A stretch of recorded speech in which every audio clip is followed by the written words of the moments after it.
Assalamualaikum warahmatullahi wabarakatuh. Jumpa lagi dalam kegiatan pembelajaran ekonomi untuk kelas 11 dengan materi Anggaran Pendapatan dan Belanja Negara atau APBN. Pada kesempatan kali ini, kita akan mempelajari tentang pengertian APBN, fungsi APBN, tujuan penyusunan APBN, sumber-sumber penerimaan negara, jenis-jenis pengeluaran negara, mekanisme penyusunan APBN, dan pengaruh APBN terhadap perekonomian. Nah, apakah kalian pernah mendengar tentang APBN? Atau mungkin di antara kalian ada yang sudah tahu tentang APBN?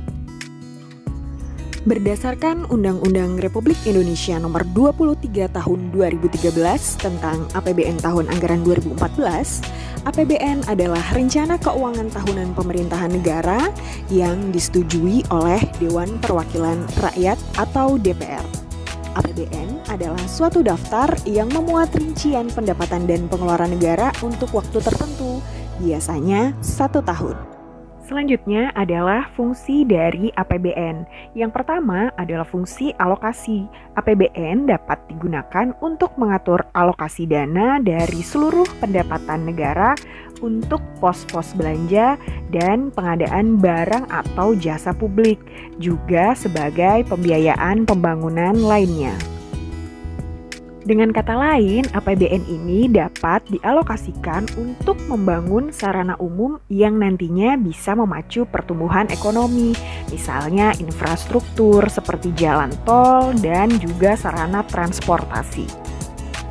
Fungsi yang kedua adalah fungsi distribusi, yaitu distribusi pendapatan negara untuk kepentingan pembangunan dan kebutuhan masyarakat.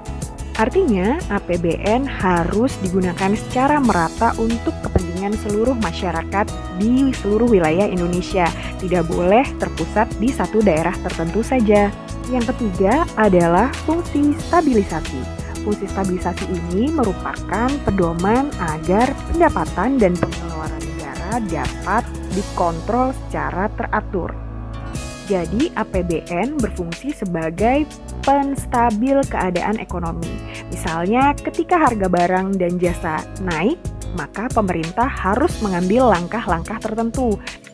Misalnya, menaikkan pajak. Dengan begitu, jumlah uang yang beredar akan berkurang dan harga-harga bisa normal kembali. Itulah artinya APBN sebagai fungsi stabilisasi. Fungsi yang keempat adalah fungsi pengawasan. Anggaran negara harus menjadi pedoman untuk menilai apakah kegiatan penyelenggaraan pemerintah negara sudah sesuai dengan ketentuan yang telah ditetapkan atau belum. Jangan sampai penyelenggaraan negara tidak sesuai dengan apa yang sudah direncanakan. Dan fungsi yang kelima adalah fungsi perencanaan. Artinya bahwa anggaran negara dapat menjadi pedoman bagi negara untuk merencanakan kegiatan pada tahun tersebut. Bisa dibayangkan ya apabila negara berjalan tanpa adanya perencanaan. Untuk itulah APBN dibuat agar apa yang akan dilaksanakan dalam 1 tahun itu terencana dan terarah. Nah, dari berbagai fungsi APBN yang sudah dijelaskan tadi, kita dapat menyimpulkan bahwa tujuan penyusunan APBN adalah sebagai pedoman pendapatan dan belanja negara dalam melaksanakan tugas kenegaraan untuk meningkatkan produksi, kesempatan kerja dalam rangka meningkatkan pertumbuhan ekonomi dan kemakmuran rakyat. Ada 3 macam sumber penerimaan negara. Yang pertama adalah penerimaan perpajakan. Contohnya pajak penghasilan, pajak pertambahan nilai, pajak bumi dan bangunan, serta pajak penjualan atas barang mewah. Yang kedua adalah penerimaan bukan pajak. Misalnya adalah dari laba badan usaha milik negara atau BUMN, kemudian retribusi dan juga iuran. Dan yang ketiga adalah hibah. Hibah ini merupakan pemberian yang diberikan kepada pemerintah, tapi bukan bersifat pinjaman. Hibah ini bersifat sukarela dan diberikan tanpa ada kontrak khusus. Selanjutnya adalah jenis-jenis pengeluaran negara yang terbagi menjadi 2, yaitu pengeluaran untuk belanja dan pengeluaran untuk pembiayaan. Pengeluaran untuk belanja terbagi menjadi belanja untuk pemerintah pusat dan dana yang dialokasikan ke daerah. Nah, belanja untuk pemerintah pusat sendiri misalnya adalah belanja pegawai atau gaji pegawai, belanja barang, belanja modal, pembayaran bunga utang, subsidi, belanja hibah, bantuan sosial, dan lain-lain.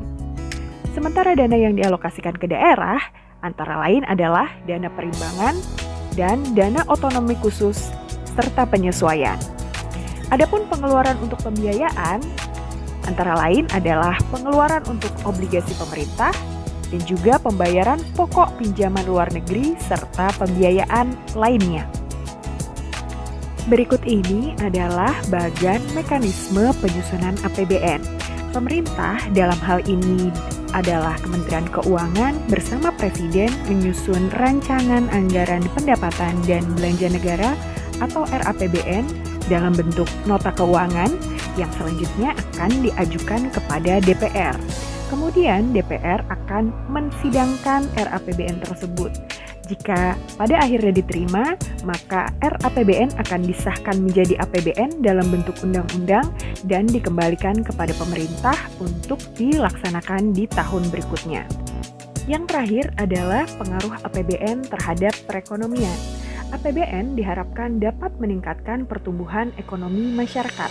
Hal ini tentunya sejalan dengan tujuan dari penyusunan APBN itu sendiri, yaitu meningkatkan pertumbuhan ekonomi dan juga kemakmuran masyarakat. Yang kedua, APBN dapat menciptakan kestabilan keuangan atau moneter negara, sebab dapat mengatur jumlah uang yang beredar di masyarakat.